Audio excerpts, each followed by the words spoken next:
Hey everybody, Saul Marquez with the Health Matters podcast. I want to welcome you back to another episode. And today we are here with Dr. Steve Hahn, Chief Executive Officer at Harbinger. He is the CEO, partner of Flagship Pioneering, and also Chief Executive Officer at Harbinger Health. Steve joined Flagship in June of 2021 as Chief Medical Officer of its Preemptive Health and Medicine Initiative, which is creating a new field that aims to protect, maintain, and improve people's health before they get sick. Such a pleasure to have you here, Steve, and excited to dig in. Yeah, I really appreciate it, Saul. Absolutely. Thanks for having me. Yeah, it's my pleasure.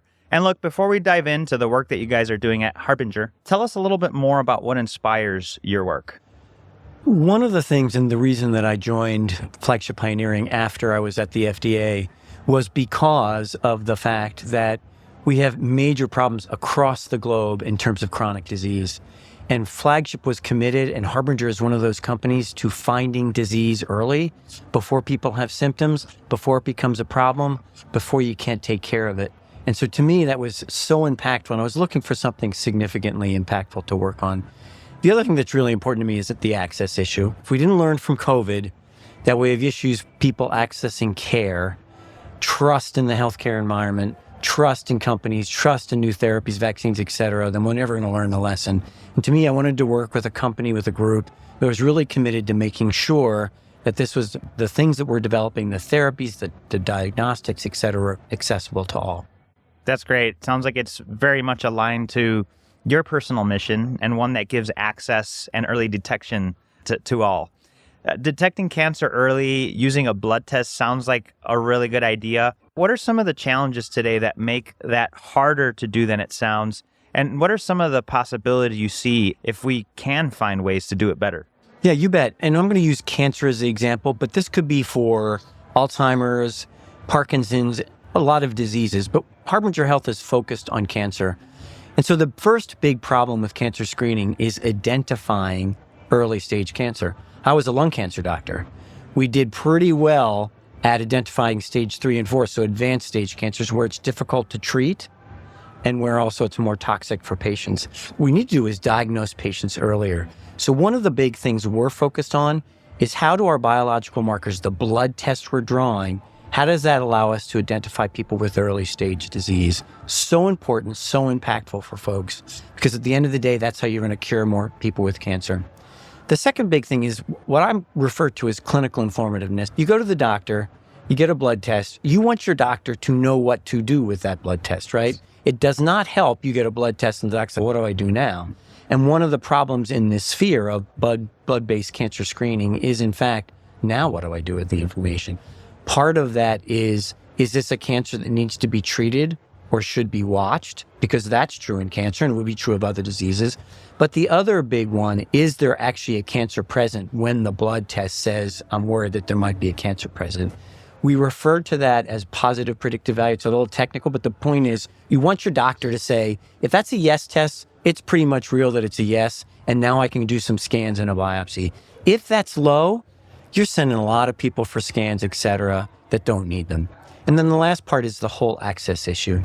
And what's really important about the access is so many people have fallen behind in cancer screening. So many people aren't getting their mammograms, CT scans, blood tests, pap smears, et cetera. The standard of care screening that saves lives. We know it does. And how can we make sure that what we're developing is inexpensive and accessible in a decentralized way and something that people are going to trust? All of those things go into access and they're top of mind for Harbinger Health. That's fantastic. Really a great summary there, Steve. And it's about access. It's about being able to trust the test. So getting rid of those false positives and then ultimately making it easy for everybody. Making it easy. We all go to the doctor. You might not, but a lot of us go to the... at least once a year. Yeah, and some of us will get routine blood work, right? Yeah. Cholesterol screening, et cetera. Yeah. That's a really good thing because if you identify it early, you can treat it and it prevents heart disease. We want that same thing to be for cancer. Regular blood tests, inexpensive. Heck, have someone go to your home and draw your blood as opposed to come into the doctor. Really make access pretty easy. And making it possibly even part of a normal panel. Exactly, like a cholesterol, kidney function, et cetera. It's exactly our vision for the future. That's where cancer screening has to go. And by the way, if you could do that and really make it a decentralized test, you could go to parts in the world where there's even less care than some of the places in the United States, such as rural America. You could really make this a decentralized point of care approach. Now that's 10 years from now, but that's where we're heading. I love that. It's promising and really great to know that the future possibilities with what you guys are doing are so well aligned to a better and healthier future for a lot of Americans. How does Harbinger's technology work? How might a patient or physician interact with the Harbinger blood test when you roll out your first product? Yeah, for sure. The basis of our blood test, we draw blood from a person, and what we're looking for is a specific signature in a person's DNA. So we're looking for circulating tumor DNA. We know that cancers, when they're present, shed DNA into the blood. We're looking for that. That's the genetic material of the tumor. And then we're looking for a specific signature. This brings together, that's why I'm so excited about it, brings so many things together that we've known about cancer for years, and we know where to look. It makes it easy because that circulating tumor DNA in the blood is like a needle in a haystack. But we have technological approaches using machine learning and AI, but also laboratory approaches that allow us to get some of that hay out of the way so that we can find the needle in the haystack. So what we would envision is an inexpensive, almost point of care test, just like a cholesterol screening, get it as part of your yearly exam, that would allow us to detect potentially the presence of 10, 20, 30 cancers. And then at that point, allow the doctor to have information that directs them. What should they do next? Now, we have a multi-tier approach, and it's very common in medicine. Think of mammogram. A woman goes in for a mammogram. She gets a screening mammogram. We don't tell her she has breast cancer. We tell her we see something abnormal, but it might not be a cancer. Come back and get an ultrasound, another x-ray, etc. And then only then do we tell her that she might need a biopsy. Same thing's going to happen with our test. Initial inexpensive screening. If it's negative, go home, come back next year. If it's not, come back and get a second test. We want to verify that there might be a problem here. If there is, we can then tell the doctor, this is what you do next. And that gives a great deal of comfort, we think, to providers and to patients that we're on the right track. And it also addresses this issue of positive predictive value, because we want our yes to be a real yes. That's fantastic. Thank you for that, Steve. And really taking a look at cancer screening tools so far, they've been fairly limited in their use. How is Harbinger tackling the problem of access? Why is that important to you? So there's two issues there. One is there's only 5 cancers in the United States, and there's less across the world that actually have standard of care screening. Colonoscopy for colon cancer would be one of them. It's limited in terms of the number of cancers where there actually is a proven test that improves survival for cancers and improves outcome for patients. So that's one issue. And that's where the multi-cancer blood test helps, because if indeed we can show through clinical studies that it does benefit patients, people, then there's a broader number of cancers that we can potentially attack and screen early. The other part of access is, do you want to come in for your mammogram, CT scan, or colonoscopy?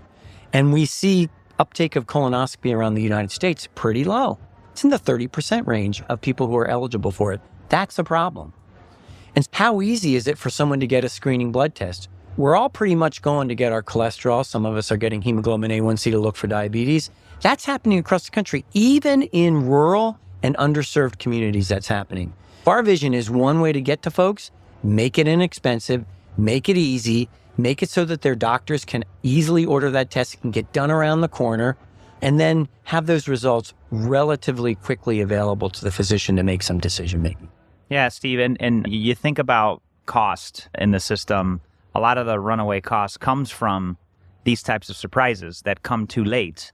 As payers consider this type of technology, I think when you look at the numbers, they probably make sense, or they should make sense economically. They should make sense economically. And this is where, particularly in cancer, what's better for people and patients is better from a health economic point of view. If you think about cancer, if you get diagnosed with stage 3 and 4 cancers, and there's late stage cancers, hard to cure those folks and a lot more expensive.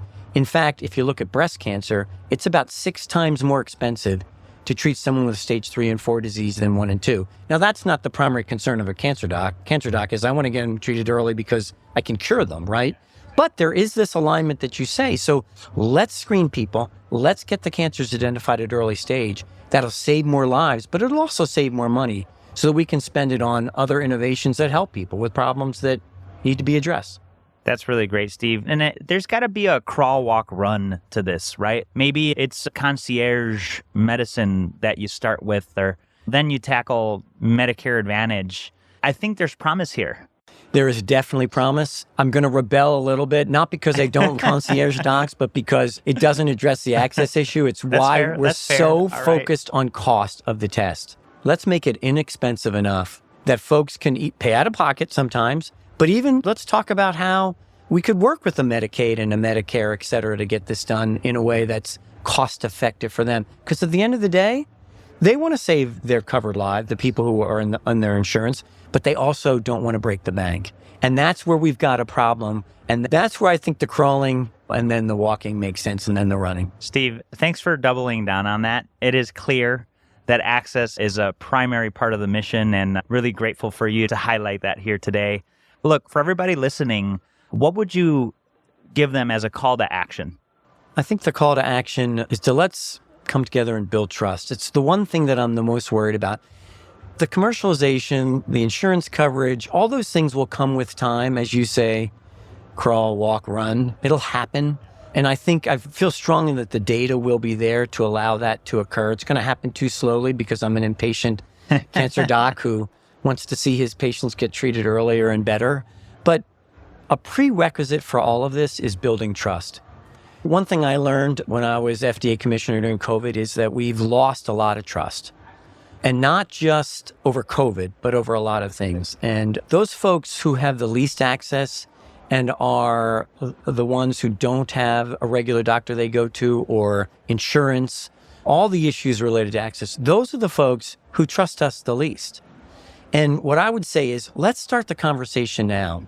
Before I'm asking you and saying, I'm selling you a test that I want you to come get every year, let's have a conversation now about why that's important and how you can help us achieve that dream. Because at the end of the day, I want to look across from the grandma in East Texas and say, I want your grandchild to have a test that keeps them from getting a cancer that can't be cured. That's what I want. I'm pretty sure that'll resonate no matter where you're from. That'll resonate with folks. Love that, Steve. Thanks for closing out with that call to action for everybody. The future's bright with leaders like you at the helm on promising technologies like these. So really appreciate you spending time with us. You bet, Saul. Thank you.